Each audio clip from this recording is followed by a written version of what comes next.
नमस्कार, स्वागत है आपका टीवी 24 नेटवर्क में और मैं हूं अजय सिन्हा।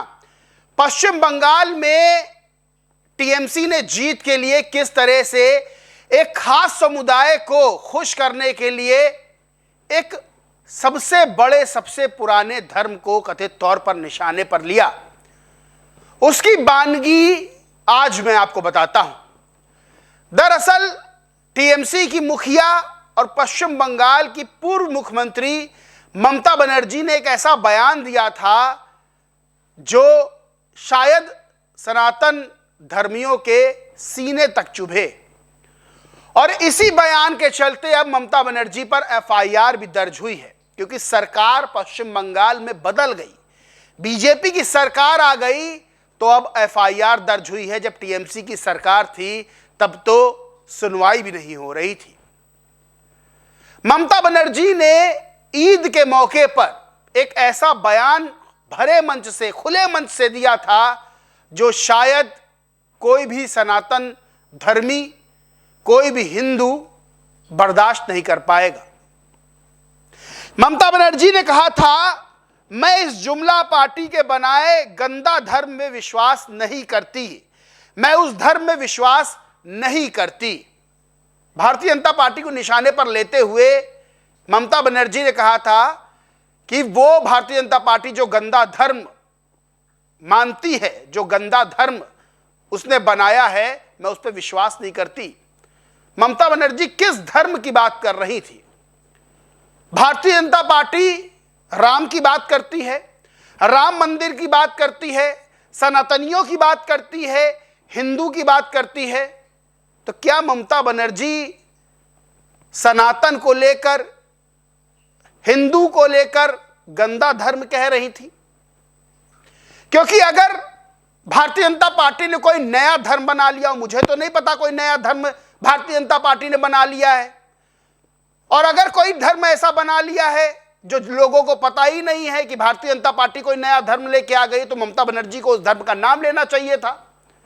ममता बनर्जी कहती हैं कि मैं उस गंदा धर्म को नहीं मानती, उस पर विश्वास नहीं करती। यानी एक खास समुदाय का वोट लेने के लिए, ईद के मौके पर एक खास समुदाय को खुश करने के लिए, ममता बनर्जी के पीछे जो टोपी लगा के खड़े हैं उनको खुश करने के लिए ममता बनर्जी ने यह बयान दे दिया। यानी खुद को बहुत बड़ी नेता मानने वाली, जब वो मुख्यमंत्री थी पश्चिम बंगाल की, उनको पता था मैं कुछ भी बोलूंगी, कोई फर्क नहीं पड़ता, किसी की भावना आहत हो जाए, तो क्या ऐसा बयान दिया जाएगा? इनके बयान को लेकर, पश्चिम बंगाल की मुख्यमंत्री के बयान को लेकर सिलीगुड़ी में उनके खिलाफ एक वकील की शिकायत पर पुलिस ने मामला दर्ज किया है। वकील ने आरोप लगाया, वकील का क्या नाम है मैं आपको बताता हूं। वकील का नाम है रिंकी चटर्जी। रिंकी चटर्जी ने आरोप लगाया कि पिछले वर्ष कोलकाता में ईद के अवसर पर आयोजित एक कार्यक्रम के दौरान दिए गए उनके कथित भाषण से हिंदू धर्म की धार्मिक भावनाएं आहत हुई। अधिवक्ता रिंकी चटर्जी के अनुसार यह विवादित बयान 2025 में कोलकाता के प्रसिद्ध रेड रोड पर आयोजित ईद कार्यक्रम में दिया गया था। ममता बनर्जी ने कथित तौर पर बीजेपी पर निशाना साधते हुए हिंदू धर्म से जुड़े संदर्भ में आपत्तिजनक टिप्पणी की थी। आरोप है कि उन्होंने मन से कहा था कि वे उस गंदे धर्म को नहीं मानती जिसे उन्होंने बीजेपी द्वारा गढ़ा बताया था। बीजेपी ने कौन सा, सबसे बड़ा सवाल ये खड़ा होता है कि बीजेपी ने कौन सा ऐसा धर्म गढ़ा है? अगर गढ़ा होगा तो उसका नाम होगा, और अगर नाम नहीं है तो बीजेपी राम मंदिर की बात करती है, श्री राम की बात करती है, सनातन की बात करती है, हिंदू धर्म की बात करती है। तो क्या ममता बनर्जी ने कथित तौर पर हिंदू धर्म को निशाने पर, सनातन धर्म को निशाने पर लिया? क्योंकि चीजें क्लियर होनी चाहिए, चीजें क्लियर होनी चाहिए। अगर उंगली वो उठा रही है बीजेपी द्वारा गढ़े हुए धर्म पर, तो कौन सा धर्म था यह भी बताना होगा, कि नेताओं के मन में यह बात आ जाए कि लाओ सनातन धर्म पर निशाना साध ले, सनातन धर्म को खत्म कर दे, सनातन धर्म को जो है निशाने पर ले ले। इस तरह के बयान क्या बर्दाश्त किए जाएंगे? ये बड़ा सवाल खड़ा होता है। और एक खास समुदाय को खुश करने के लिए कि उनका हमको 25-30%, 15%, 20% वोट मिल जाए, तो चलो बहुसंख्यकों की भावनाओं को कथित तौर पर आहत कर दिया जाए। इसको लेकर अब तमाम तरह के सवाल खड़े हो रहे हैं। ममता बनर्जी पर एफआईआर भी दर्ज हुई है। इस बयान को लेकर उस समय भी विरोध हुआ था, शुभेंदु अधिकारी ने भी विरोध किया था। और सबसे बड़ी बात यह है कि टीएमसी के नेताओं ने भी पार्टी के अंदर इस बयान का विरोध किया था, लेकिन किसी की मजाल नहीं थी जो ममता बनर्जी के सामने कोई बोल दे। और बीजेपी के नेता विरोध कर रहे थे तो उस दौरान उनकी चल नहीं रही थी, क्योंकि ममता बनर्जी का शासन था। टीएमसी की दार्जिलिंग इकाई के महासचिव ने अपनी पार्टी के प्रवक्ता के तौर पर कोई भी टिप्पणी करने से इस पर परहेज किया। हालांकि उन्होंने कहा, यह मीडिया रिपोर्ट्स के अनुसार है, उन्होंने कहा कि टीएमसी के भीतर भी कई लोग उनकी टिप्पणियों के खिलाफ थे, तब भी जब पार्टी सत्ता में थी। तो सबसे बड़ा सवाल यही है कि उनकी पार्टी के नेता भी विरोध में थे। अब ममता बनर्जी पर धारा 351 एक आपराधिक धमकी, धारा 352 शांति भंग करने के इरादे से जानबूझकर अपमान करना, धारा 353 2 विभिन्न धार्मिक समूहों के बीच नफरत या दुश्मनी को बढ़ावा देने के इरादे से बोलना, ये इन धाराओं में मामला दर्ज हुआ है।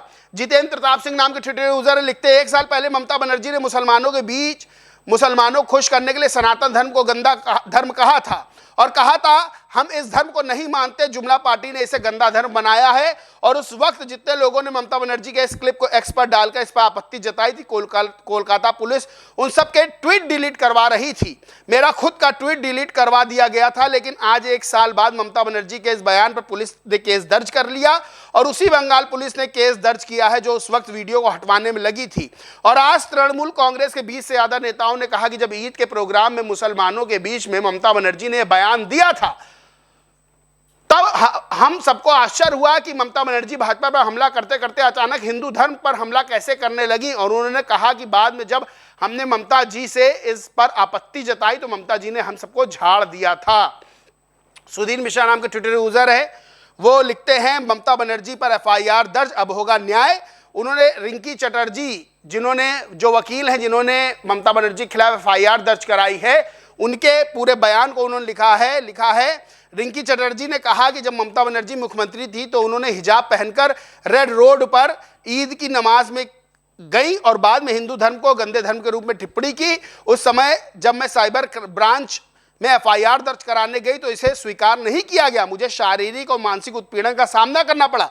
मेरी शिकायत दर्ज किए बिना कई दिनों तक देरी हुई। बाद में 2026 के विधानसभा चुनाव से पहले धर्मतला में हिंदू मतदाताओं को धमकी देते हुए बयान दिए गए।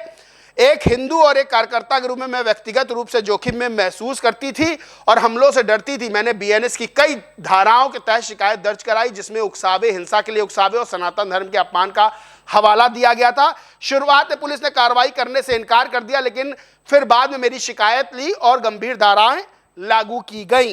यानी फाइनली मामला दर्ज हो गया है ममता बनर्जी के खिलाफ।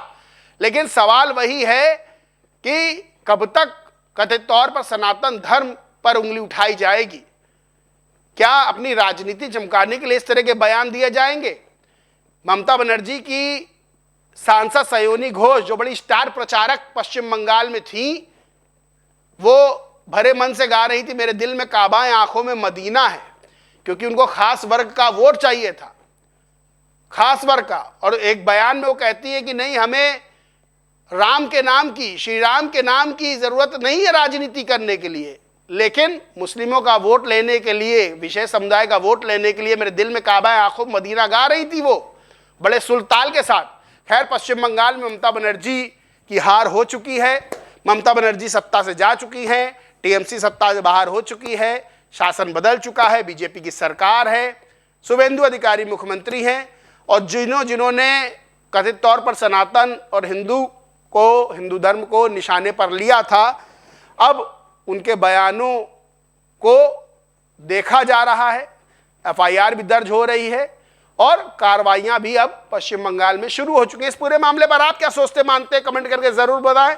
वीडियो अच्छा लगा तो लाइक करें, शेयर करें और चैनल को सब्सक्राइब नहीं किया तो सब्सक्राइब करके बेल आइकन जरूर दबा लें। धन्यवाद।